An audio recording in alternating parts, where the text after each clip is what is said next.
নমস্কাৰ সকলোকে পুনৰবাৰ মোৰ চেনেললৈ স্বাগতম জনাই লৈ আহিছোঁ। আজি দিনটো ৰাশিৰ ফল। আজি হৈছে 18 মাৰ্চ 2026 অসমীয়া 3 চন বুধবাৰ।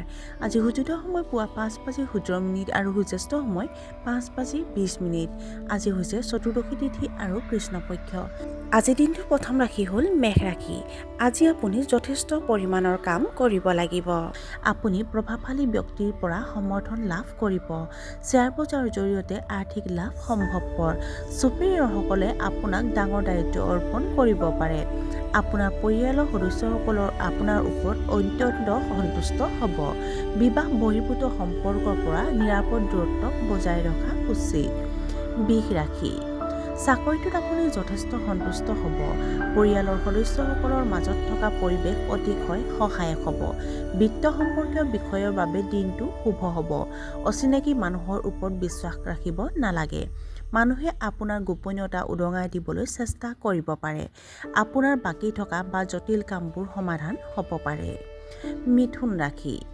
আপোনাৰ পত্নীৰ কথাবোৰ আপোনাৰ বাবে তিক্ত যেন লাগিব পাৰে। ছাত্ৰ-ছাত্ৰীসকলে নিজৰ উচ্চ শিক্ষাৰ প্ৰতি অত্যন্ত মনোনিৱেশ কৰিব।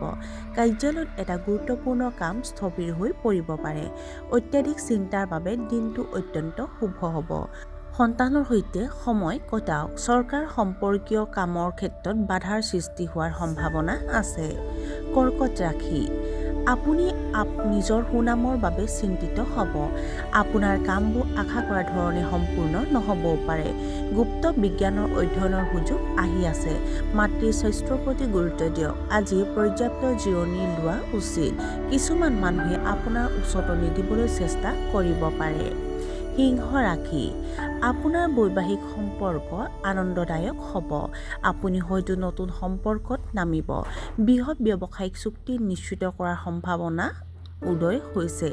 আপুনি উল্লেখযোগ্য স্বীকৃতি লাভ কৰিব পাৰিলেহেঁতেন। আপোনাৰ মানসিক চাপ কমি যাব। আপোনাৰ কঠোৰ পৰিশ্ৰমৰ অৰ্থপূৰ্ণ ফল লাভ কৰিব আৰু আপুনি আনন্দিত অনুভৱ কৰিব। কন্যা ৰাশি। আপোনাৰ আচৰণৰ বৈশিষ্ট্য হ'ব কোমলতা আৰু সহজতা। সামাজিক বিষয়ৰ সন্দৰ্ভত আপোনাৰ মতামত প্ৰকাশ কৰাত আপুনি কণ্ঠস্বৰ দিব পাৰিব। আপুনি মুখামুখিকৈ প্ৰত্যাহ্বানৰ সন্মুখীন হ'ব। কথা বতৰাৰ সময়ত শব্দ বাছনিৰ ক্ষেত্ৰত সাৱধান হোৱা উচিত। যুৱক-যুৱতীসকলে নিজৰ প্ৰেমৰ সম্পৰ্কত যথেষ্ট সময় উৎসৰ্গা কৰিব। চৰকাৰী বিষয়ত আপুনি সফলতা লাভ কৰিব পাৰিব। তুলা ৰাশি। আপোনাৰ কামৰ হেঁচা পৰিব পাৰে। আপুনি নতুন বাহন ক্ৰয় কৰিব পাৰে। আপুনি আপোনাৰ অতীতৰ ভুলবোৰ শুধৰাবলৈ চেষ্টা কৰিব পাৰে। নিজৰ আচৰণত কোমলতা আৰু সহজতা বজাই ৰখা উচিত। ধনৰ নাটনিৰ বাবে কিছু উদ্বিগ্নতাৰ অনুভৱ কৰিব পাৰে। বৃশ্চিক ৰাশি। আজি আপুনি যথেষ্ট সুখী অনুভৱ কৰিব। কিছুমান মানুহে আপোনাৰ বিৰোধিতা কৰিব পাৰে। স্বাৰ্থপৰতাৰ আভাস আপোনাৰ স্বভাৱত সোমাই যাবলৈ নিদিব। আপোনাৰ সন্তানৰ বিবাহ সম্পৰ্কীয় উদ্বেগ সমাধান হ'ব। আপোনাৰ বৈবাহিক সম্পৰ্কত উত্তেজনা নোহোৱা হৈ যাব। ব্যৱসায়ত ডাঙৰ ৰিস্ক ল'ব নালাগে। আত্মপ্ৰশংসাৰ পৰা বিৰত থকা উচিত। ধনু ৰাশি। আপোনাৰ চিন্তাবোৰ যথেষ্ট শৃংখলাবদ্ধ আৰু সৃষ্টিশীল হ'ব। আপোনাৰ ব্যৱসায়িক বিক্ৰী বৃদ্ধিৰ বাবে আপোনাৰ আৰ্থিক অৱস্থা শক্তিশালী হ'ব। আপুনি হয়তো মুকলিকৈ ক'ব আৰু আপোনাৰ অন্তৰ্নিহিত চিন্তাবোৰ আপোনাৰ প্ৰিয়জনৰ লগত শ্বেয়াৰ কৰিব। আপোনাৰ পিতৃয়ে আপোনাক শলাগ ল'ব। ঘৰুৱা প্ৰয়োজন পূৰণৰ বাবে নতুন সামগ্ৰী ক্ৰয় কৰিব পাৰে। মকৰ ৰাশি। ব্যৱসায়িক লেনদেনৰ স্বচ্ছতা বজাই ৰাখিব লাগে।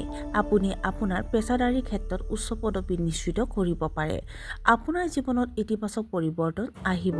বিদেশ ভ্ৰমণৰ পৰিকল্পনা বাস্তৱায়িত হ'ব পাৰে। জ্যেষ্ঠ বিষয়াৰ সৈতে আপোনাৰ সম্পৰ্ক সুষম হ'ব। আপোনাৰ যোগাযোগৰ দক্ষতা শলাগ লোৱা হ'ব। কুম্ভ ৰাশি। আপুনি নতুন প্ৰকল্প আৰম্ভ কৰিব পাৰে। আপুনি শিল্পকলাৰ প্ৰতি আকৰ্ষিত অনুভৱ কৰিব। অংশীদাৰিত্ব ভিত্তিক ব্যৱসায়ত আপুনি লাভালাভ কৰিব। প্ৰেম আৰু ভক্তি আপোনাৰ বৈবাহিক সম্পৰ্ক গভীৰ হ'ব। প্ৰেম সম্পৰ্কত আপোনাৰ যি ভুল বুজাবুজি আছে সেয়া সমাধান হ'ব। বন্ধু-বান্ধৱীৰ সৈতে মান সম্পন্ন সময় কটাব পাৰিব। আৰু আজিৰ দিনটোৰ শেষৰ ৰাশিটো হ'ল মীন ৰাশি। ৰাজনীতিবিদসকলে তেওঁলোকৰ সুনামৰ বাবে চিন্তিত হ'ব পাৰে। প্ৰতিযোগিতামূলক পৰীক্ষাৰ বাবে প্ৰস্তুতি চলোৱা ছাত্ৰ-ছাত্ৰীসকলে মনোযোগৰ অভাৱ অনুভৱ কৰিব পাৰে। আপোনাৰ পত্নীৰ স্বাস্থ্যৰ প্ৰতি গুৰুত্ব দিয়ক। ভৰিৰ বিষৰ অভিযোগ অনুভৱ কৰিব পাৰে। কোনো দ্বিধাদ্বন্দ্বৰ সমাধানৰ বাবে বা অস্থিৰতাৰ উৎস বিচাৰি পোৱা যাব। দামী বস্তু ক্ৰয় কৰাৰ সময়ত সাৱধান হোৱা উচিত। আৰু আজিৰ দিনটো ৰাশিফল ইমানতে অন্ত পৰিছে। আশা কৰোঁ আপোনালোক উপভোগ আজিৰ দিনটো সুন্দৰ হওক। ধন্যবাদ।